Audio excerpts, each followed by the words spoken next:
On a cold February morning in 1994, the life of Aldrich Ames changed forever. As most of America enjoyed President's Day, Ames was called into CIA headquarters for what he was told was an urgent matter. Driving through the quiet streets of Arlington, Virginia, he noticed something off. A car in front of him lingered too long at a stop sign. Another idled beside him. Moments later, two more vehicles boxed him in. An armed FBI agent swarmed his Jaguar. The most devastating mole in CIA history had just been arrested. The plan was precise. The FBI couldn't risk arresting him at home, where he could destroy critical evidence. Ames was taken into custody without a fight. Sitting in the back seat of a police car, he heard the chilling radio confirmation. "We've secured the house." He muttered just two words. "O-F******." Aldrich Ames had been a CIA officer for over 3 decades, but for nearly 10 of those years, he had betrayed his country by selling secrets to the Soviet Union and later to Russia, receiving at least $2.7 million in cash. His betrayal wasn't driven by ideology, but rather by personal disillusionment and growing cynicism. At first, he told himself the money was necessary to handle debt and impress Rosario, his new partner. But over time, the thrill and financial reward began to dominate his decisions. He didn't just leak names, he handed over some of the most sensitive CIA operations ever compromised. While others risked their lives for duty and country, Ames sat comfortably in his high-end Virginia home, funded by blood money. The most chilling part? He rarely expressed remorse. When later asked by the Senate if he understood the fate awaiting the agents he betrayed, Ames casually admitted he did. Yet he continued. For him, espionage became a strange addiction, a mix of risk, ego, and self-deception. He once said it felt like sleepwalking past the point of no return. What started as financial desperation evolved into one of the most damaging acts of treason in American intelligence history. The roots of Ames's betrayal began years earlier. In 1981, while stationed in Mexico City, his mission was to recruit Soviet intelligence officers. Instead, he bonded with one of them, Igor Shurigin, the KGB's chief of counterintelligence in Mexico. Their friendship, fueled by marathon drinking sessions, sometimes lasting 17 hours, grew stronger as Ames's belief in the Cold War's righteousness began to wane. According to close friends and former colleagues, Ames believed Reagan's anti-Soviet rhetoric was overblown propaganda. He dismissed the idea of the Soviets being evil or aggressive, viewing them instead as a declining power trying to hold on to relevance. He began to see the Cold War as a high-stakes political theater, not a moral struggle. This shift in worldview was critical. It allowed Ames to rationalize his future actions not as betrayal, but as leveling the playing field. He believed the U.S. had exaggerated the threat posed by the Soviet Union and saw no harm in sharing secrets with them. Combined with his disillusionment, personal crises, and a deep desire to feel in control, this period in Mexico City didn't just plant the seed of treason, it fertilized it. Ames began to view himself as smarter than the system he served, and perhaps above it. Simultaneously, his personal life spiraled. Amid a bitter divorce and worsening alcoholism, he found solace in Rosario, a Colombian diplomat from a powerful and politically influential family. Their relationship became the center of his world. He was determined to impress her, to give her the life she was accustomed to, even if it meant financial recklessness. Their lavish lifestyle included fine dining, designer clothing, and upscale social gatherings, expenses far beyond what a CIA salary could support. Despite his increasingly erratic behavior and poor performance in Mexico, including missed assignments and excessive drinking, the CIA promoted him. The agency, locked in a culture of compartmentalization, never informed his new supervisors of his past issues. In 1983, he was placed in charge of the Soviet division of the CIA's counterintelligence group. This promotion gave him access to some of the most sensitive intelligence the U.S. held, specifically, the identities and operations of every Soviet agent covertly working for the CIA. It was a catastrophic lapse in judgment by the agency. The man known for sloppiness and secrecy, who was spiraling emotionally and financially, was now in the perfect position to commit one of the greatest betrayals in American espionage history. Among them was Valery Martinoff, a KGB officer turned CIA informant.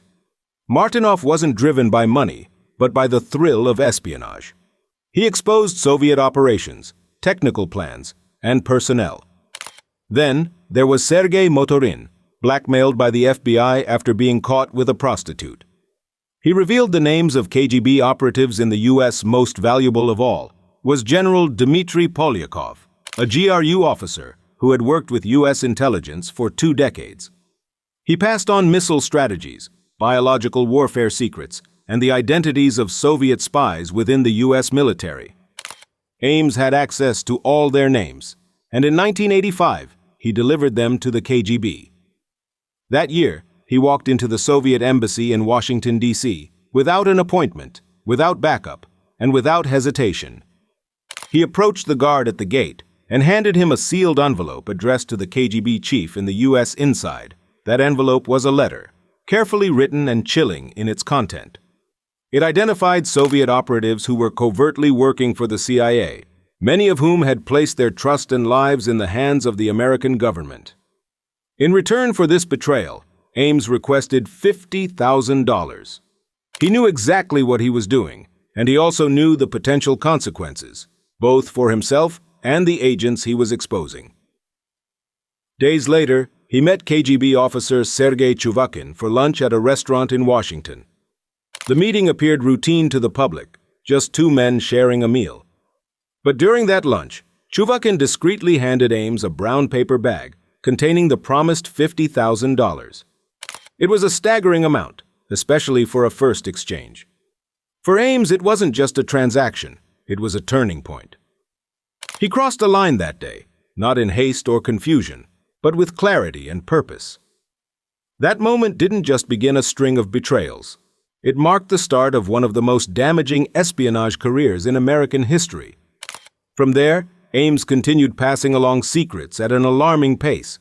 He justified it as financial necessity. He was in debt. He needed furniture. He wanted to impress Rosario. But over time, it became more than that. He described his betrayal as something he sleepwalked into, knowing full well that he was condemning brave informants to death.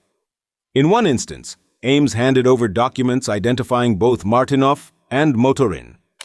When later asked by a Senate committee if he realized the implications, he admitted that he did. He knew they would be executed. He didn't agonize, he just did it.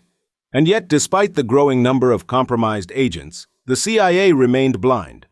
Even when defector Viktor Yurchenko returned to Moscow under suspicious circumstances, suspicion didn't fall on Ames.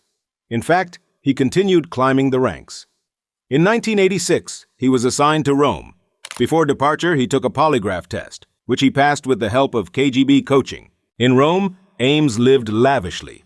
He met Soviet handlers in public, passed shopping bags full of documents, and received thousands in cash per meeting. His colleagues noticed his expensive suits and long lunches, but bought his story. Rosario came from money. What they didn't know was that Ames was opening Swiss bank accounts, buying a $540,000 house in Virginia, and driving a new Jaguar. Still, the CIA didn't notice. The mole hunt had begun, but Ames wasn't a suspect. Back in the U.S., a quiet hero named Jean Vertefeuille was leading a small team investigating the sudden collapse of their Soviet network.